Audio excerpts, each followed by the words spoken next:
Hi guys, good morning. So ayan, panibagong araw na naman ngayon at eto kakatapos ko lang guys ulit mag-spray sa ating mga purples. Yan, kasi kahapon nag-spray din ako sa kanila pero ngayon nag-spray ulit ako guys kasi sa lakas ng hangin ang bilis talaga nila guys matuyo. And may sunlight din ngayon. So kahapon mainit din dito. Ayan, lumalabas na yung araw. Umaga ngayon guys at wala pang sunlight dito sa area na to. Yan, kakalabas lang din kasi guys ng araw and medyo maulap kanina. So wala pang sunlight dito. Maaga pa guys, siguro mga 7 pa lang. Ayan, yung mga succulents natin na nandito ay gumanda sila nung nilagay natin sila sa rain or shine. Kasi nakainom sila ng maraming water nung panay ulan. So sa ngayon, eto at busog na busog pa rin sila. Hindi pa ako guys sa kanila nagdidilig. Ayan.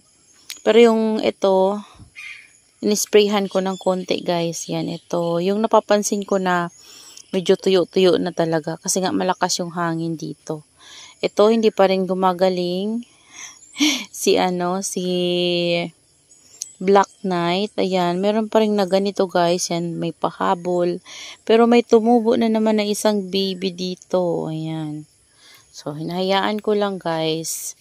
Ayan, yung ating Lawi. Ayan, si Lawi. Daming farina. So, ayan, na anuhan lang natin, nasagi. Kaya nawala ng farina yung iba. Tsaka nasprayhan ng tubig kasi inisprayhan ko din yan ng konting tubig. Yan, pati itong ating Crispate Beauty. Kasi inaprot ko to guys. Kasi palaging kulubot yung leaves niya. Pati ito nga si Trailer Pearl. So kapag ganun kasi, ang ginagawa ko, inaprot ko pag palaging kulubot yung guys, yung leaves nila. Naprot ko yan sila. And ang nangyayari guys ay, yung mga roots nila ay patay na. Ayan. So meron naman siyang panibagong roots. So sana ay humaba na at para makadikit na dyan sa soil. Ayan. Nisprayhan ko rin siya para magkaroon ng moisture sa paligid. Ito, nakadikit na naman to guys kasi mas una tong na-uproot ko. Kasi nga kulubot yung mga lower leaves niya. Yung dito naman sa center ay matigas. Pero yung mga nakasunod guys ay mga kulubot. So kapag ganun yung mga succulents nyo guys ay may problema yan sa roots or sa stem. Ayan. Check nyo yan sila guys kapag ganun kasi talaga yan siya, may problema talaga. So yung kadalasan na napapansin ko sa kanila guys kapag ganyan na ina-uproot ko ay yung roots nila sobrang kapal pero bulok na. So patay na yung mga roots na yon. So tatanggalin nyo lang yon, lilinisin nyo yon. Kung sobrang tanda na ng stem, i-cut nyo guys and i-air dry nyo. Tapos kapag nagkaroon na siya ng new roots, saka nyo ulit sila guys itanim. So, ito hindi ko naman sila kinat. Tinanggal ko lang yung mga old roots niya na mga patay na kasi kulay itim na talaga. So, binalik ko rin sila dito. So, ayan yung ating mga succulents na nandito guys. Ito, dinilig ko rin. Tsaka ito, ayan. Yung pala guys ay lumalaki na. Ito yung variegated natin na Black Prince. Sana tuloy-tuloy na yung paglaki niya. Ayan, kasi nabili ko to guys. Maliit lang talaga siya. So ngayon, lumalaki-laki na siya. Kasamahan niya ito nung nabili ko. Ayan, lumalaki-laki na rin ito guys. Yan, may mga lip pro pa ako nito. Pero alam nyo guys, ang hirap pala nito ilip pro pa. Kapag nag-lip pro pa ka nito, iba yung lumalabas. Parang original na Black Prince din. Tsaka ito. Nakakaroon man ng VAR pero nawawala din. So, ayan. Kaya pala mahal itong mga na to. Ayan, sila. Mahal sila kapag binili nyo kasi nga mahirap silang i-propagate. Mahirap lumabas yung variegation niya guys. Ayan, ito naman. Si to guys, si Black Madi ba? So, nag-start na rin mag-grow yung new rosette niya. And, nawala nga lang guys yung mga dito sa gilid niya. Ayan Pero okay lang guys. Kapag lumaki na siya at na-stress yan, gaganda yan siya. Ayan. So, dito tayo. Ayan Ang ganda nila guys. Dito makapal. Dito medyo manipis kasi yung maliliit. Dito ko nilagay guys. So, ayan.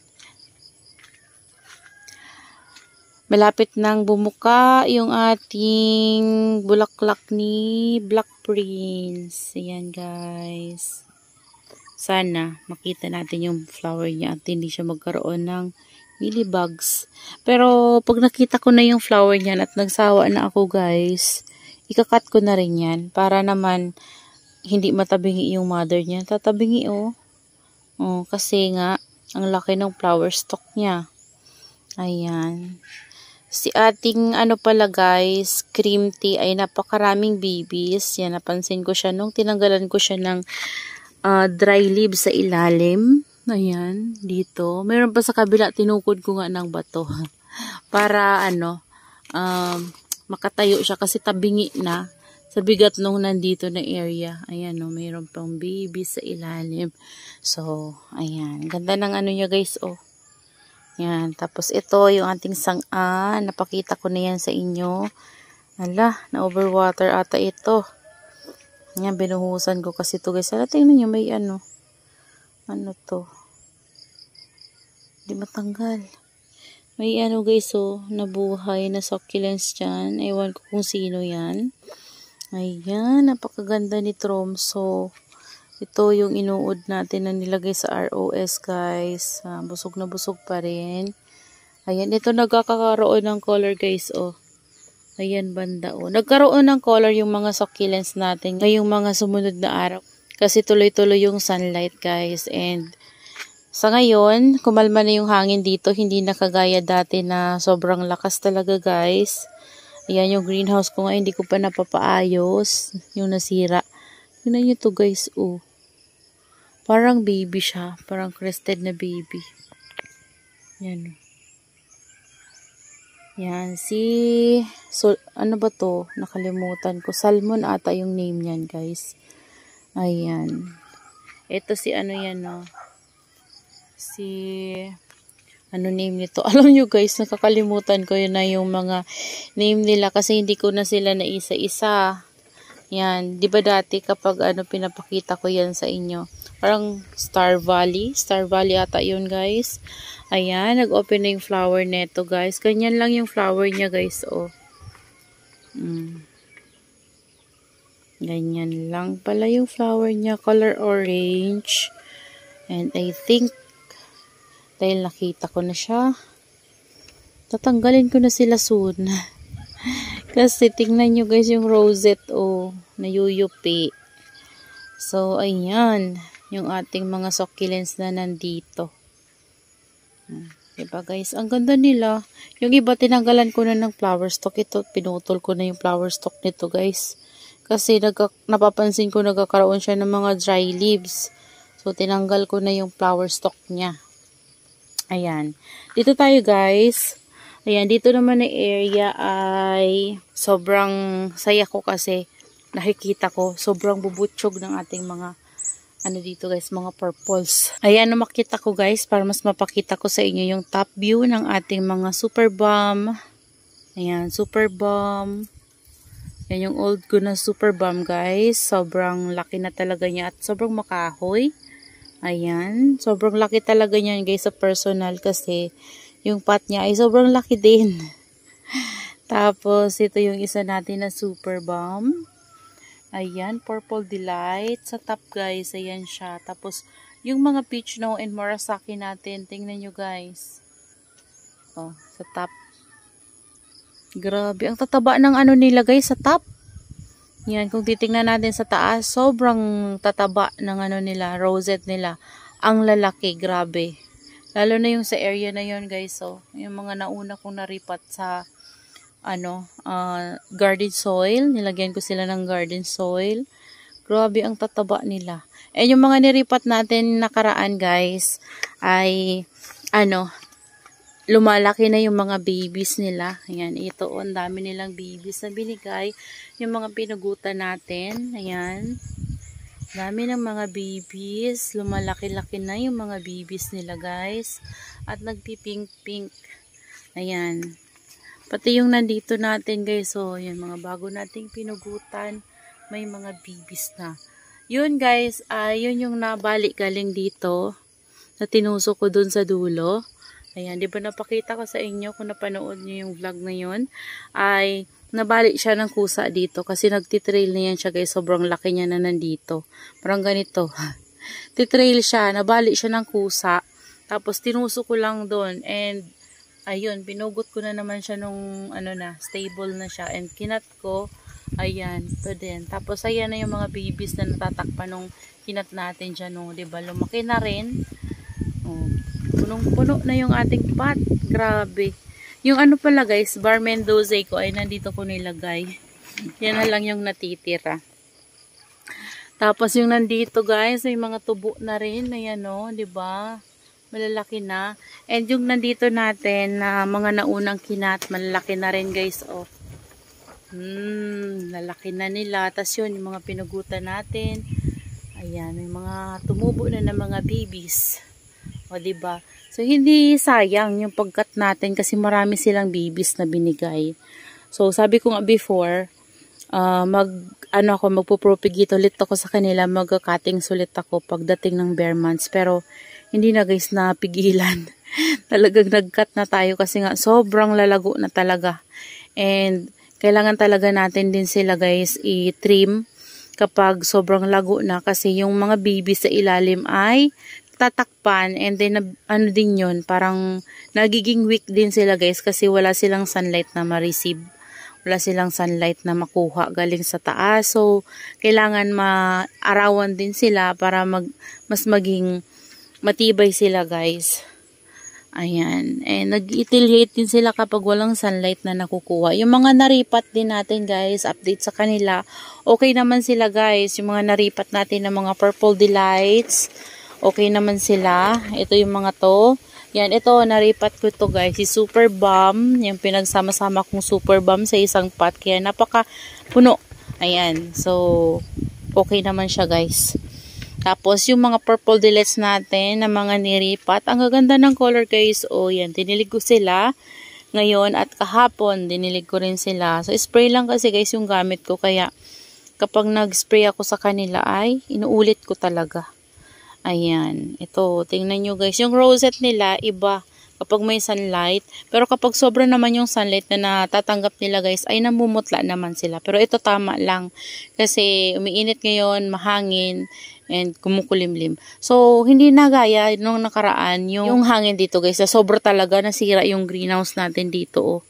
Ayan, hindi pa nga naaayos. So, sa ngayon, yung hangin dito ay tama lang. Ayan o. Yan, tama lang yung hangin dito guys. Yan, hindi kagaya nakaraan na sobrang lakas talaga yung habagat. Ayan, ito, yung mga naripat natin. Ito guys, mga propagation ko lang to. Primarily propagation of variegated purple delight.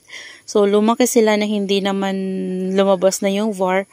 Tinransfer ko dyan at sinamahan ko na ng var guys. Ay, ito pala yung mga galing din to na tinap ko sa mga variegated purple delight na hindi naman var yung branches. So, kinat ko. So, ito na yun sila guys. Pinagsama-sama ko din sa isang pot na yan. Ayan, nandito din yung iba. Ayan, ang mga niripat natin. So, sa tingin ko guys ay nagugustuhan talaga nila yung garden soil kasi nag-start na silang lumaki. Ayan, pati ito yung mga babies na tumaob doon sa napakalaki natin na pot. Mas malaki yun dito, mas matangkad ng konti. Yung pot na natataniman nito, mga leaf propagation ko to guys ng purple delight. So, punong-puno yun. So, ang nangyari, nataob yun nung, inayos ko. So, sobrang bigat ng pot at luma na din guys, bumigay yung ganito niya. So, ayan, nakalbo-kalbo. So, ngayon, nagre-recover na sila. Ayan, Yan, tinabi ko na lang dito guys, para sama-sama. Ito pa yung iba nun. Yan. Meron pa isang pot yan nandito banda Ayan. Nandun. Ayan yung medyo malalaki-laki. Yan. Galing yan doon guys yan. Galing yan doon guys sa tumaob natin na pot ng purple delight. So dito naman may to guys, may cubic cross, yung kinat ko na cubic cross. Tinabi ko na dito. Ayan. Alam nyo ba guys, so nag-repot ako nito. May nakuha akong variegated the leaves ng ating parang super bomb yan guys. Ayan variegated siya. So tinabi ko na lang dito sa ating variegated pot ng purple delight kasi ito niripat ko rin to guys dito yung mga variegated na to. Pinagsama-sama ko. So, sinama ko na lang siya dyan guys. Tingnan nyo, variegated na ano, parang super bomb yung leaves niya. Tapos meron pa yung isa nandito banda Yan sa ilalim na yan guys. Ayan. Yan. Ito, tsaka itong nakasunod.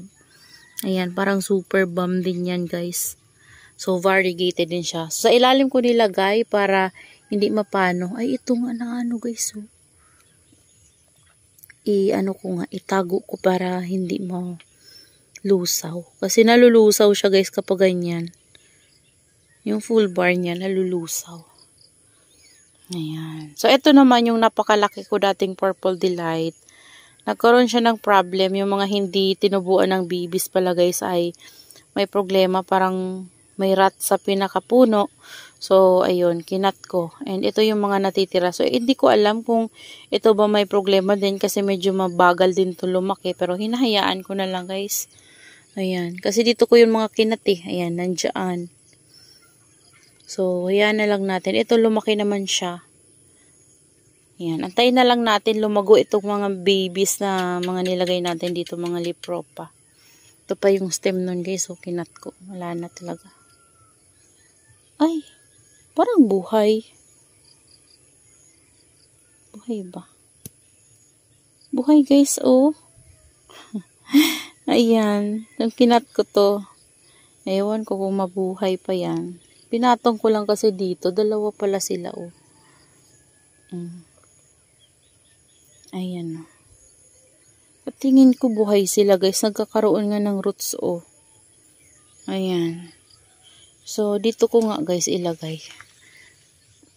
Ayan, hayaan lang natin dyan. Baka mabuhay at magbigay pa ng babies.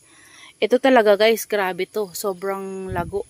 Ayan, Yan, grabe. Ang ganda ng mga purple delights natin kapag sobrang lago. So, yun lang guys. That's all for today's video. And I hope you enjoy watching and see you on my next vlog. Happy gardening everyone. Bye-bye. Ayan. Sobrang ganda guys. Grabe. Tatanggalin ko rin to kasi para maipropagate natin yung leaves nito. Malikli lang siya, Ganda, ang laki niyan guys. Grabe,